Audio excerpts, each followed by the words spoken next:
शासनपति प्रभु महावीर स्वामी को हमारा वंदन। सही दिशा दर्शक ऐसे गुरु भगवंतों को हमारा तिकोतों के पाठ से वंदन। मेरे श्रद्धालु भाई और बहनों, आप सभी को माजलगांव से सुभाष कोठारी का सादर जय जिनेंद्र। हम अंतगढ़ सूत्र के माध्यम से प्रभु ने हमें क्या कहा है, इसका हम चिंतन कर रहे थे। इसके पहले 2 वीडियो बनाया, अब ये मेरा तीसरा वीडियो है। इस अंतगढ़ सूत्र में शुरुआती में कोनिक राजा का उदाहरण दिया है। कोनिक राजा कैसा था? हिमवान यानी हिमालय के शरीर का स्थिर, कर्तव्य में दृढ़, यानी कर्तव्य एक बार मेरा जो कर्तव्य है। इसीलिए प्रभु ने इस सूत्र के माध्यम से हमें ये कहा है कि पहले हम हमारा कर्तव्य को जाने, हमारे कर्तव्य को समझे। जब तक हम हमारे कर्तव्य को नहीं समझेंगे तब तक हम कोई भी कार्य में स्थिर नहीं रह पाएंगे। और जैसे ही हमारे को भान हो गया, समझ में आ गया कि मेरा ये कर्तव्य है, उस समय हम जो भी कार्य करेंगे उसके अंदर हमारा मन लगेगा, तन लगेगा। इसलिए जहाँ तन और मन लग के जो कार्य किया जाता है वह सही ढंग से पूर्ण होता है। इसीलिए यहाँ पर अंतगढ़ सूत्र में कोनिक राजा का उदाहरण हमारे को इसलिए दिया कि जैसे उस राजा के गुण थे वैसे ही गुण अगर हमारे में आ गए तो हम कोई भी कार्य में सफल हो जाएंगे।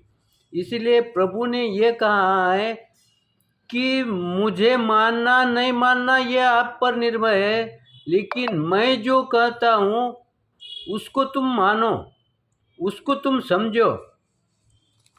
अगर तुम मेरी बात को अगर मानेंगे तो तुम सफल हो जाओगे, कोई भी कार्य में तुम सफल हो जाओगे। इसलिए अब यहाँ पर पहले 2 परिच्छेद में स्थिर बनाया। जैसा हम कोई गाड़ी चलाते हैं तो पहले वो गियर में हुई तो वो चालू नहीं होगी, उसको क्या करना पड़ेगा, हमारे को न्यूट्रल में रहना पड़ेगा। या हम कोई, हमारे को समझो एक आधा दांत दर्द दे रहा है और डॉक्टर के पास गया तो उस समय वो दांत नहीं निकालेगा, वो क्या करेगा, पहले वो दर्द तुम्हारा कम करेगा।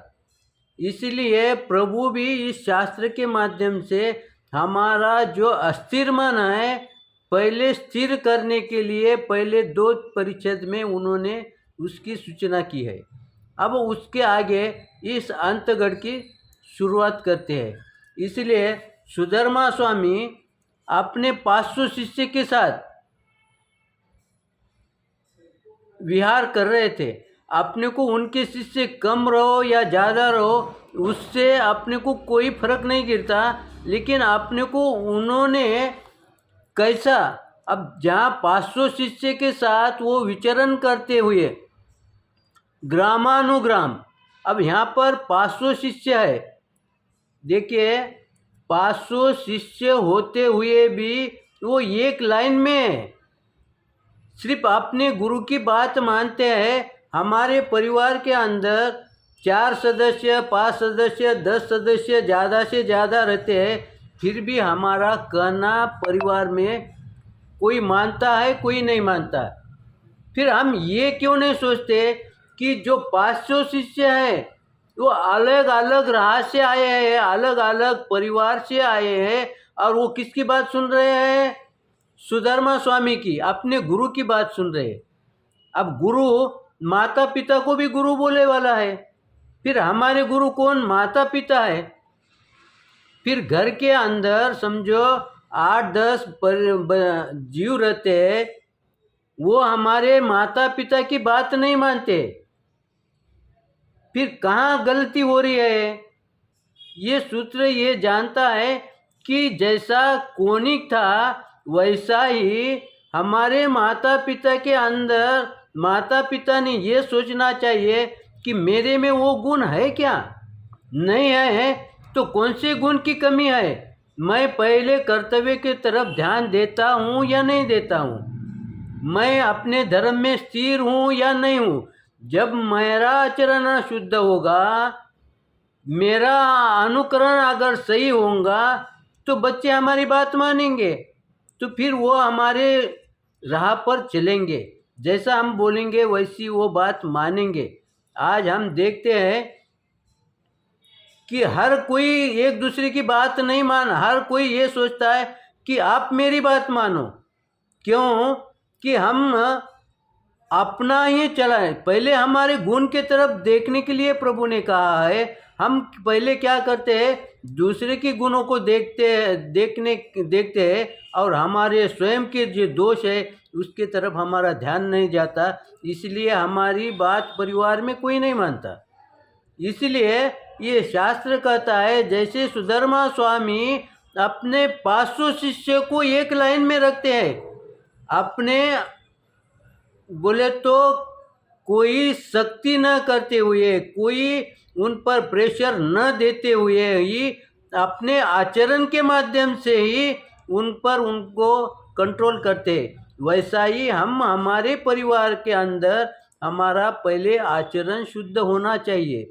उसके पश्चात वह उनका शिष्य जम्बू स्वामी है, वो जम्बू स्वामी हमारे को बोध देने के लिए एक माध्यम बनाया कि प्रभु ने देखा कि मेरा भक्त भविष्य के अंदर विचलित हो जाएगा, अशांत हो जाएगा, उसे स्थिर करने के लिए ये माध्यम बनाया है हमारे आचार्य ने जम्बू स्वामी का। तो यहाँ पर जम्बू स्वामी और सुधर्मा स्वामी विचरण करते हुए ग्रामानुग्राम विहार करते हुए, ग्रामानुग्राम यानी कैसा, यहाँ पर सीधा बोले क्या, सीधा नहीं, जैसा कुछ दिन पहले पाली में शिविर हुए, हम कैसे गए पाली को, सीधा यहाँ से पाली चले गए, हम सीधा पाली गए, हम विचरण करते हुए गए क्या, नहीं गए, हम विचरण करते हुए नहीं गए। विचरण करते जाने का मतलब कैसा, उस समय के साधु पैदल चलते थे, यहाँ ये सिद्ध होता है, क्योंकि हर ग्राम वो लेते गए। अब हर ग्राम उन्होंने क्यों लिया, अगर समझो उनको पाली जाना है तो सीधा पाली जाके रुकना, लेकिन वो सीधा अपने जहाँ भी उनको चातुर्मास करने का है, जहाँ पर भी वर्षा काल में रुकने का है, वहाँ पर सीधा जाने के बजाय उन्होंने क्या किया, ग्रामानुग्राम विचरते हुए, यानी उनका ध्येय जो भी होगा वो पहले निर्धारित नहीं है। जहाँ पर भी ग्रामानुग्राम विचरते हुए, जहाँ पर मेरे को चातुर्मास का काल आएगा वहाँ पर मैं स्थिर हो जाऊँगा। लेकिन आज हम क्या देखते हैं, हम दौड़ते हैं, दौड़ने में हम अशांत रह जाते हैं। अब ग्रामानुग्राम क्यों विचर रहे थे कि उन्होंने ये जान लिया कि हर देहात के अंदर, हर गांव के अंदर मेरे भक्त है, मेरे भक्त है, यानी किसके भक्त है, सुधर्मा स्वामी के।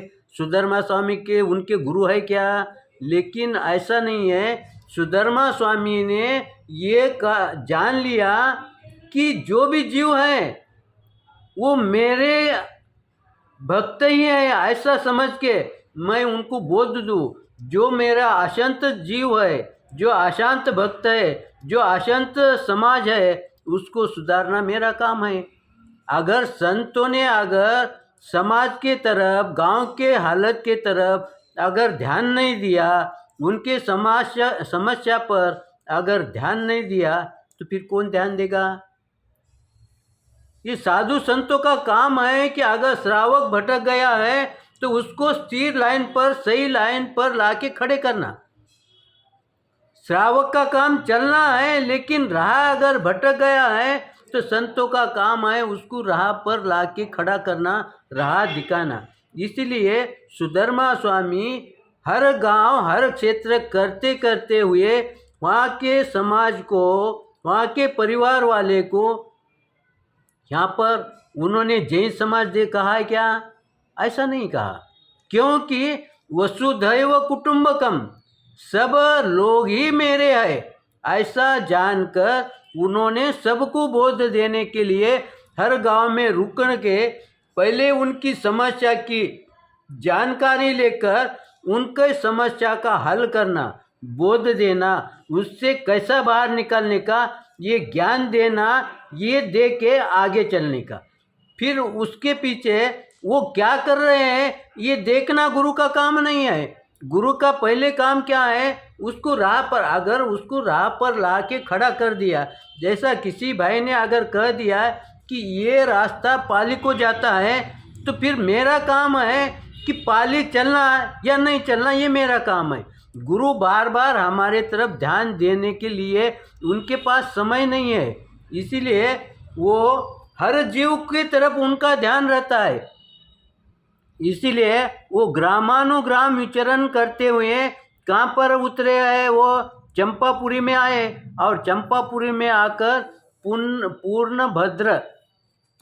पूर्णभद्र नामक उद्यान में पधारे। अब पूर्णभद्र नामक उद्यान ऐसा नाम क्यों आया? खाली उद्यान में पधारे ऐसा बोल सकते थे ना, लेकिन उन्होंने ऐसा नहीं कहा। अब ये पूर्णभद्र, ये उद्यान का नाम आया है, ये क्यों आया है, काय के लिए आया है, इसका विश्लेषण हम आगे के वीडियो के अंदर करेंगे। अब यहाँ पर हम रुकते हैं और आगे के लिए जो कुछ है तो उसका चिंतन करेंगे।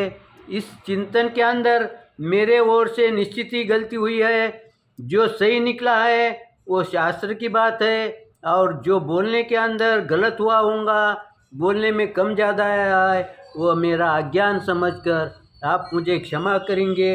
इसी आशा के साथ मैं पूर्ण विराम लेता हूँ। ओम शांति।